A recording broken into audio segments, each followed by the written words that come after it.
about the area that I live in.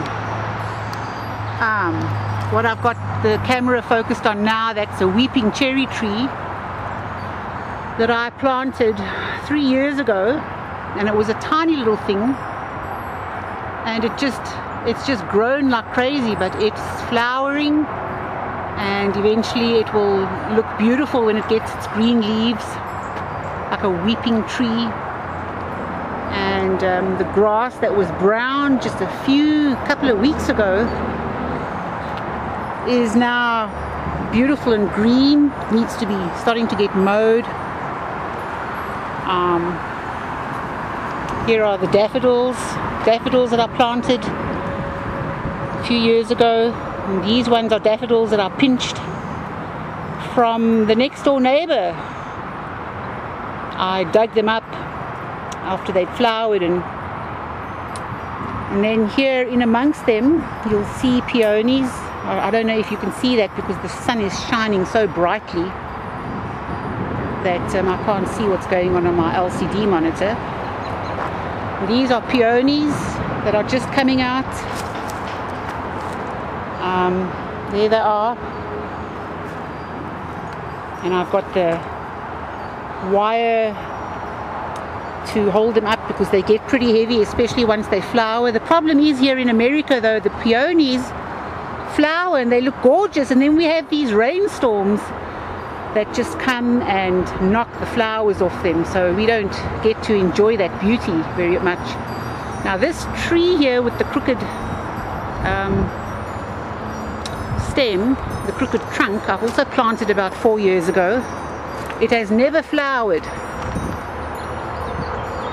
but this year it's going to flower, and I'm going to show you why. And I'm just going to cut the camera quickly and go around and I'll show you the buds.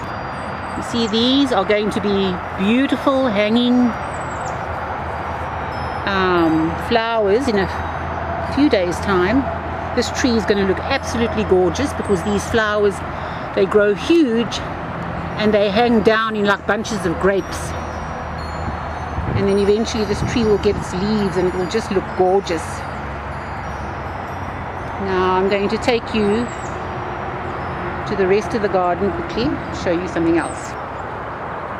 Now this is another weeping cherry tree that I planted last year, and this year it's just looking gorgeous. There's another one down there which is not doing so well. I mean, it's still alive, but it's not, the flowers are not doing so well. Now these UFOs that you're seeing in the middle of the picture there, those are bird feeders.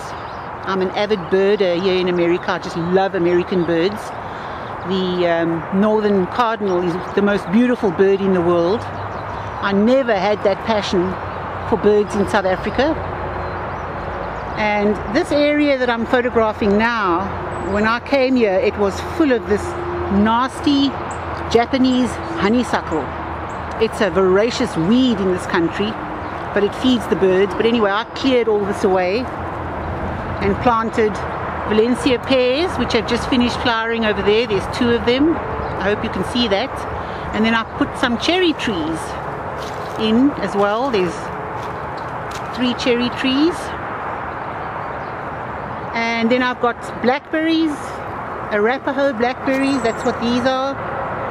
And I had raspberries as well. They should be starting to come up. And then over here I have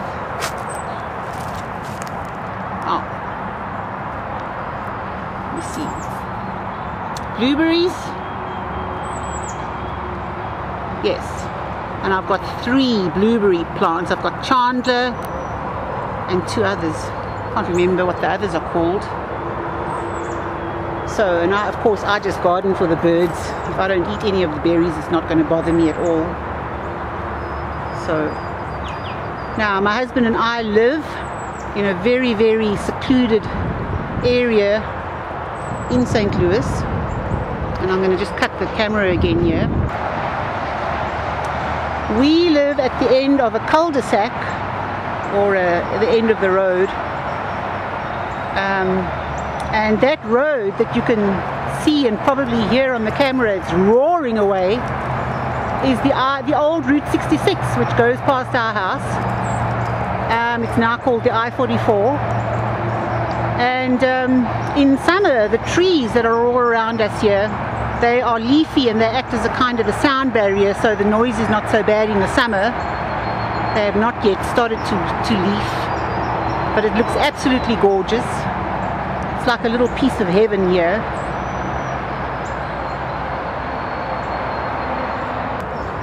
Now these boxes with the chicken wire around them,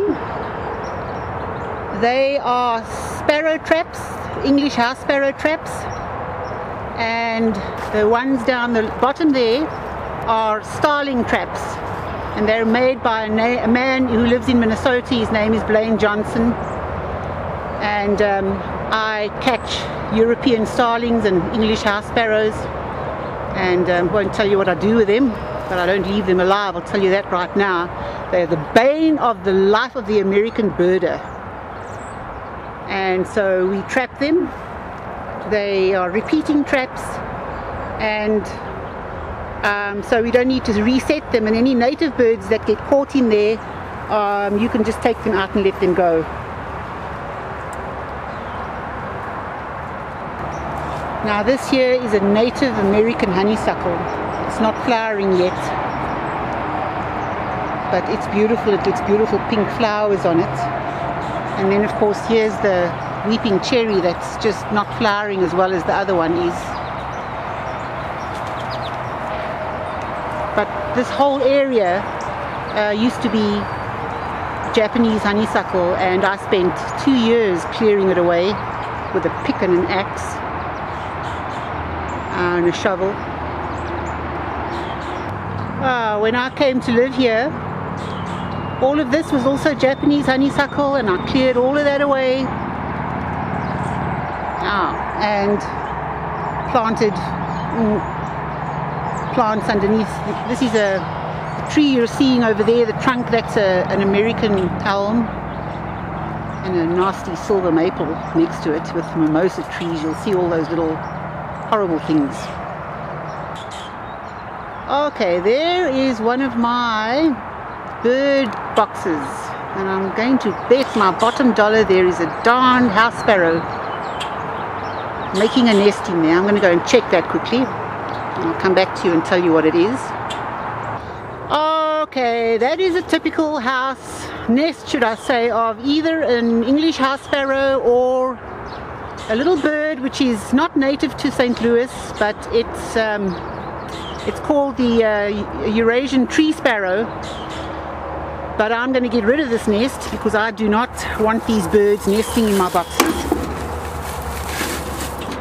So the nest will have to go, and I will put a trap in there.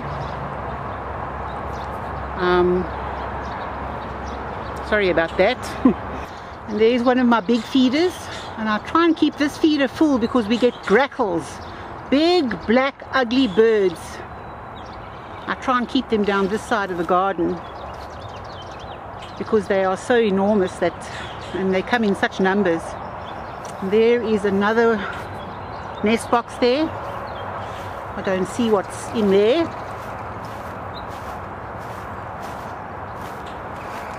Let's have a look. Okay, this is the property at the end of on the road. Also something that I worked on, planted all those tulips over there. But then last year the city came along and redid this road, and so I lost a whole lot of bulbs because they narrowed the road, and this area here is new soil. So I lost a lot of the bulbs that were planted here. They're actually all over the place now. And then this here house, and I have not yet been lucky enough to get any purple martins, but I think I'm in the wrong place, oops, to be getting any of them. Going up to our little ramshackle house, and on the right hand side there is the garden I showed you a little bit earlier on. But anyway, that is spring in America. Hope you enjoyed my video. Okay, here's one more thing I'd like to show you. This is my husband's dry sense of humor. My husband, I call him my Ozark Mountains hillbilly, because he looks like a hillbilly. He behaves like one as well. But yeah, authorized vehicles only. Same way, only with arrow. I wonder how many of you will understand that sign, because so many people say to me, why have you got that sign up there? And the only thing I can say is, well, do you understand what it says? See what my fountain looks like when it's working.